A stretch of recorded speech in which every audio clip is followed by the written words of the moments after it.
그러니까 좀 튼튼할 것 같은 애들도 포스텍의 축구를 버텨내지 못하고 쓰러져 나가고 있다라는 게 난 좀 문제라고 보거든요. 이게 정말 누가 거짓말한 것처럼 수비수들이 다 햄스트링이잖아. 이거는 우연이라고 하기에는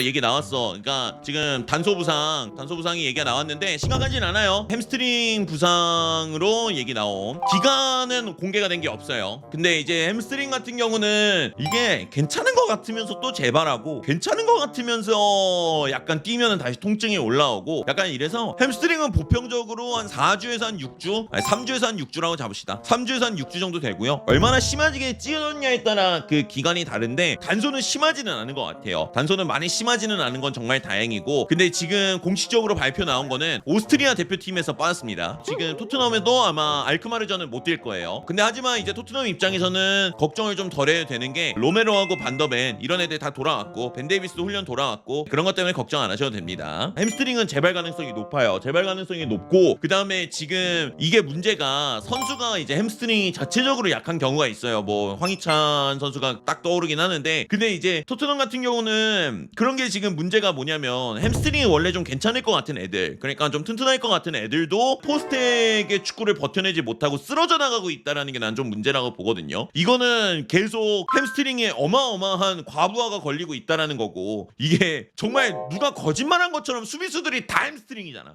이거는 우연이라고 하기에는, 그러니까 플레이 스타일만 봐도 이게 선수들한테 햄스트링에 무리가 안 갈 수가 없는 축구기도 하고, 그러다 보니까 이게 한번 일어났을 때 햄스트링은 또 자주 발생해요. 또 발생할 가능성이 굉장히 높은 부상 부위입니다. 그렇기 때문에 이렇게 햄스트링 문제가 벌써 발생한다는 거는 이 추후에 포스텍 축구가 계속 이렇게 유지된다는 가정하에 또 이 선수들이 다칠 가능성들이 굉장히 얘기가 많이 나올 수가 있죠. 그래서 포스텍 축구는 단순히 강도가 높은 축구가 아니라 강도가 강하면서 커버해야 되는 범위도 굉장히 넓어요. 그러니까 이라올라 축구도 이제 저번 주에 본머스하고 토트넘하고 경기할 때 여러분들도 이라올라 축구 보면서 그런 생각 많이 했을 거예요.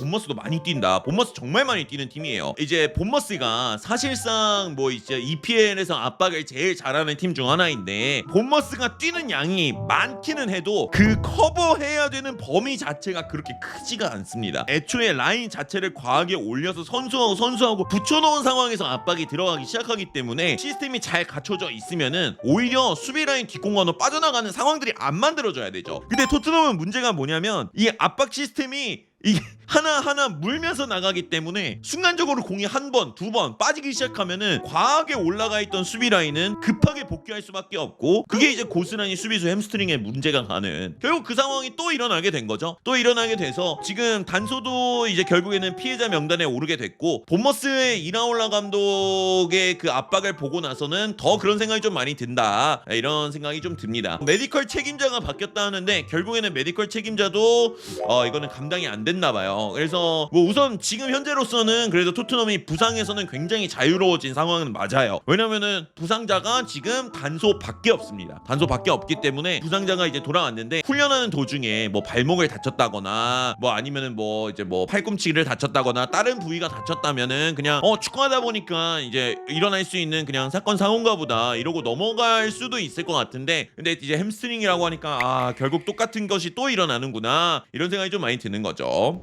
그래서 뭐 이라올라, 안 그래도 토트넘 뭐 이라올라 감독 데려오는 거 아니냐 이거 얘기 나오는데, 여러분 이거는 아직 아무도 모릅니다. 왜냐면은 이라올라가 뭐 지금 사전 작업에 들어갔다 이런 얘기가 있어요. 근데 저는 우선 개인적인 생각에는 이거 같이 묶어서 얘기할게요. 거기다 세메뇨도 껴있거든요. 근데 같이 얘기하면 우선은 완전히 찌라시죠. 완전히 찌라시인데 실제로 일어날 수도 있는 찌라시다, 뭐 이 정도는 얘기할 수 있을 것 같아요. 그런데 이라올라 입장에서 토트넘을 오고 싶어하는 이유가 명백하게 있어야겠죠. 그 이유라는 거는 뭐 아무래도 뭐 본머스가 이번 시즌은 성적은 잘 내고 있을진 몰라도 토트넘이 더 큰 클럽이니까 여기서 자기가 좀 지원을 받는다면 더 많은 것들을 만들어낼 수 있다라는 걸 생각할 수도 있을 텐데, 여기서 드는 문제가 본머스도 생각보다 투자를 잘해줍니다. 이라올라한테 본머스가 투자를 굉장히 잘해주고 있고요. 그리고 지금 본머스가 만약 이번 시즌에 유럽 대항전을 나가면서 시즌을 마무리하게 된다라고 한다면은 생각보다 본머스가 정말로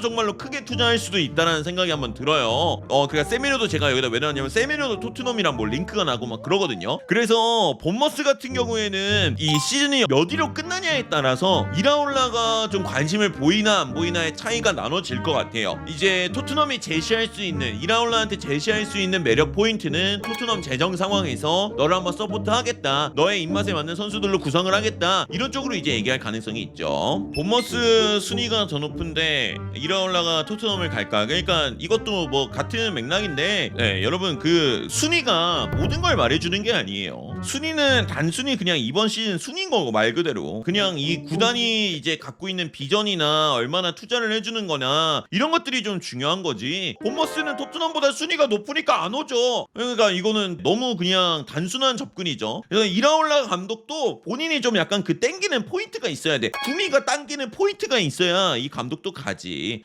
그런 거는 좀 생각이 들죠. 이강인 얘기도 한번 하면은, 여러분 뭐 이강인 떠나냐, 이강인 PSG 떠나냐, 이거 질문으로 진짜 뭐 많이 얘기 나오잖아. 근데 저는 이강인은 안 떠날 것 같아요. 우선 결과부터 말하면 안 떠날 가능성이 높아 보인다. 여러 이유가 있는데, 우선 1위 PSG가 안 놔줄 것 같아. PSG가 쉽게 안 내줄 것 같다, 이런 생각이 좀 듭니다. 개인적인 생각으로는 PSG 같은 경우에는 무조건 유럽 대항전을 나갑니다. 또 그죠? 챔피언스 리그에서도 경기가 많아진 상황에서 또 이제 뭐 토너먼트까지도 나갈 가능성이 굉장히 높은 팀이에요. 근데 이강인 선수는 멀티 포지션이 가능합니다. 오른쪽 윙, 뭐 중앙, 감독의 입맛에 따라 스트라이커까지도 갈 수 있는 그런 자원이잖아. 근데 주급도 그렇게 높지도 않고요. 거기다가 이강인이 있기 때문에 지금 여러분 PSG 경기가 더 주목을 받잖아. 물론 PSG가 잘해서 주목을 받는 것도 있지만, 이강인이 갖고 있는 그 티켓 파워 충분히 있다고 할 수 있고, 한국도 왔잖아. 그래가지고 그러고 감독이랑 딱히 트러블도 지금 안 나고 있고, 그러고 있는 와중에서